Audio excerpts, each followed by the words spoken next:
E aí, meus amigos, tudo tranquilo, tudo beleza? Como não falar de religião, né? Eu fazia um bom tempo que eu não falava de religião, mas não adianta, cara. É algo tão extremamente ligado dentro da nossa sociedade, que apresenta tanta influência, tanto social, política, econômica, que não tem como a gente deixar a religião de lado e falar assim, acredita quem quer. Até porque essa merda, ela apresenta influências na vida de todo mundo, então não dá para ficar de lado. Eu tentei por algum tempo, mas não dá. Então, o que esperar dessa decisão do STF, que agora permite um ensino religioso confessional dentro das escolas públicas? E para defender isso aí, ainda teve algumas argumentações extremamente esdrúxulas, tal como então a gente tem que tirar o Cristo Redentor lá do Rio de Janeiro, se a gente não quer fazer esse tipo de situação. Ou a argumentação no sentido, mas a gente tem um país cristão pela maioria. Gilmarzinho, meu querido, o Estado tem que ser laico por natureza. E ao invés de você estar ensinando as crianças a ter um pensamento crítico, racional, científico, coisas que realmente fazem com que a sociedade se desenvolva, não só socialmente, mas economicamente, culturalmente, não. Vai ensinar agora dentro das escolas a sua querida e amada criança, pago com o seu dinheiro público, obviamente, a como eles podem ser homofóbicos, machistas, anticientíficos, acreditar em tudo quanto é tipo de pseudociência, e está tudo bem, está tudo legal. Eu fico até imaginando a cena. Sai o professor de geografia ou o professor de história, biologia talvez, que tenha acabado de ensinar a evolução, ou de geografia, que tenha abordado algumas questões de quanto tempo a Terra tinha sido formada, as pesquisas em cima dessa coisa. Aí chega o professor de ensino religioso: olha, gente, esquece toda essa porcaria aí, esquece toda essa porcaria. Abram agora, a partir de agora, no livro de Gênesis. Imagina o conflito que não vai dar dentro da cabecinha dessas crianças. E embora haja o argumento de só assiste a aula quem quer, quem os pais desejam, entra um outro fator fundamental que eu acho que esses ministros, por uma extrema cara de pau, não tenham observado, que é o fato de as pessoas, a sociedade, todo mundo se organiza em grupos sociais, e o grupo te identifica, obviamente, através de seus valores, o que cada um acredita.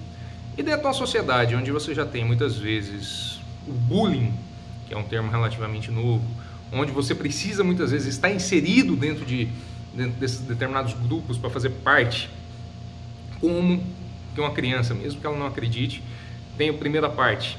Se ela não participar desse tipo de aula, imagina o preconceito que elas não vão sentir com as outras crianças. Afinal, a religião, ela tem uma capacidade extremamente inata, já que é a palavra de Deus, de ensinar as pessoas a odiarem o diferente. E vem o segundo ponto, que eu também considero extremamente significativo. Se essas crianças estão lá e é dito a elas que elas precisam participar desse ensino religioso, um dos fatores primordiais que existe dentro de uma escola, dentro da própria formação biológica das pessoas, é o seguinte: as pessoas só passam a formar o seu raciocínio crítico, o seu raciocínio mental, analítico, por volta de 12, 13 anos. 12 a 14 anos é quando ele começa a se desenvolver. Tanto é que coincide justamente com a fase em que os pais muitas vezes reclamam dos filhos que eles estão sendo muito rebeldes. Na verdade, isso é uma fase natural de amadurecimento da mente, do intelecto humano. E esse amadurecimento, muitas vezes, ele se inicia durante essa fase, 12, 13, 14 anos, e ele estará completamente amadurecido por volta dos 20 até 22 anos, em média. Aí, como que você quer que uma criança que não tem conhecimento sobre o tema que ela está sendo discutido, sobre as várias e diversas implicações sociais que uma igreja, que uma religião tem dentro da sociedade, ela ainda que vai ter um monte de dúvidas em relação a questões existenciais, formação da vida, entre outras várias questões, como que ela vai ter um suporte tanto teórico para questionar aquilo que será ensinado para ela, assim como ela se defender dos argumentos que serão utilizados pelos professores, ou até mesmo outras crianças, ou até mesmo a própria sociedade, para ela dizer que ela não vai assistir aquele tipo de aula por concepção própria. Não tem como. Então você está colocando as crianças dentro do ensino público, um ensino religioso confessional, que muito dificilmente ela vai se negar a assistir, seja pela pressão dos colegas ou da sociedade de uma forma geral, que ela não tem suporte nem mental, nem capacidade mental de raciocínio crítico ou teórico para embasar as percepções dela dentro do mundo racional e científico.